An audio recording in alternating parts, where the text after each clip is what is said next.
지난주 목요일이었습니다. 군용비행장, 군사격장 소음 방지 및 피해 보상에 관한 법률 제정안이 국회 본회의를 통과했습니다. 이로써 60여 년간 이어진 소음 피해에 대해 주변 마을 주민들이 소송 없이 피해 보상을 받을 수 있는 길이 열린 건데요. 하지만 피해 보상을 언제, 얼마나 받게 될지 등 실질적인 피해 보상까지는 갈 길이 멀어 보입니다. 피해 지역 지자체와 강원도, 도교육청 등의 적극적인 도움과 노력도 필요할 텐데요. 얼마 전 도의회에선 군 시설로 인한 소음 피해 학교의 지원 조례안이 발의되기도 했습니다. 앞으로 이 군 소음 피해가 어떻게 될지 오늘 심층 인터뷰에서 들어봅니다. 조례안을 발의한 강원도의회 김규호 의원과 연결합니다. 안녕하십니까? 네, 안녕하세요. 김규호입니다. 네, 군소음법이 국회를 통과했습니다만 실질적인 피해 보상까지는 조금 더 기다려야 할 것 같습니다. 지급 대상이나 기준, 신청 절차, 구체적인 방법도 다시 국회에서 법률로 정해야 하는 건가요? 그렇지는 않고요. 국회에서는 일단 법률이 제정이 됐고요. 이제 시행 시기가, 대통령령이 이제 정해져야 되고, 시행 시기를, 1년 후로, 공포 1년 후로 돼 있거든요. 그래서 이제 피해 보상이 이루어지기까지는 법률에서 또 정하고 있는 중앙소음대책심의위원회 심의를 거쳐서, 소음 영향도를 기준으로 소음 대책 지역을 1종, 2종, 3종으로, 구역으로 이제 지정해서 고시를 해야 하고요. 국방부는 이제 군 비행장과 사격장에서 발생하는 소음 실태를 파악하기 위해서 자동 소음 측정망을 설치해서 해야 되고, 또 이 보상금 지급 대상이라든가 기준이라든가 보상 금액, 구체적인 신청 절차와 시기는 대통령령으로 따로 정해지게 그럴 예정입니다. 네, 그럼 실제로 보상을 받을 수 있는 건 언제쯤 가능한 거죠? 일단 시행 시기가 공포 1년이고 네네. 또 이 사이에 이제 대통령령이 만들어져야 되고요.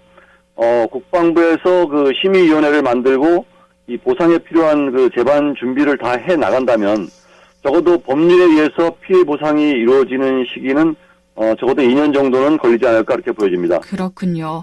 아무래도 강원도는 접경 지역이기 때문에 군소음법에 해당되는 지역이 많은데요. 좀 어느 지역들이 있는지 설명을 부탁드리겠습니다.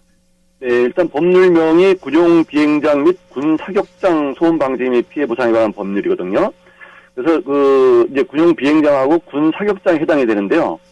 도에서 가지고 있는 우리 자료에 의하면은 우선 강릉과 횡성은 우리 군 전투기 비행장이 있고요. 네, 춘천, 양구, 홍천, 양양에는 군 헬기장, 양구 같은 경우는 수리원 헬기장이 만들어졌고요. 또 철원, 양구, 인제, 고성 등 18군데의 포사격장과 전차 사격장이 있어요. 그래서 일반 사격장, 일단 소총 사격장 이런 걸 다 합하게 되면은 거의 한 80여 곳에 이르는 것으로 추산이 되고요.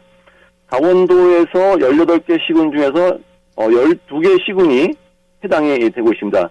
그 중에는 주택가에 인접해 있는 비행장과 사격장도 상당하고요. 네.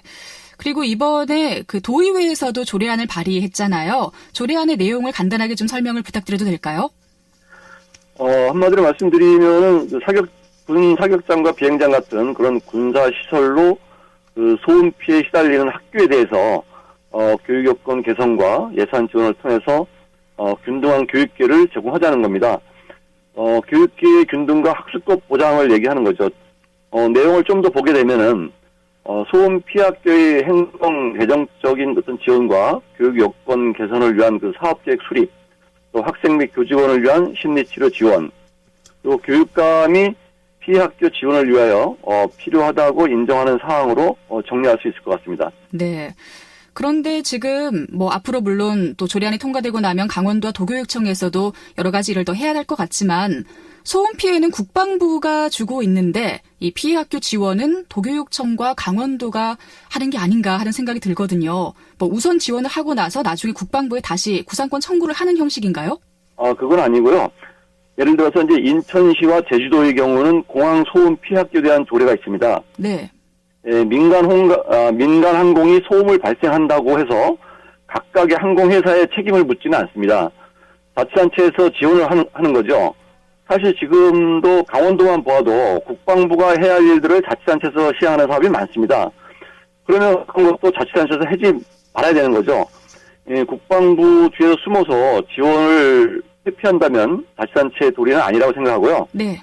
이제는 그 지원 근거가 될 수 있는 상위법인 군소음법까지 만들어진 만큼 더 적극적인 지원 정책이 필요하다고 봅니다. 네.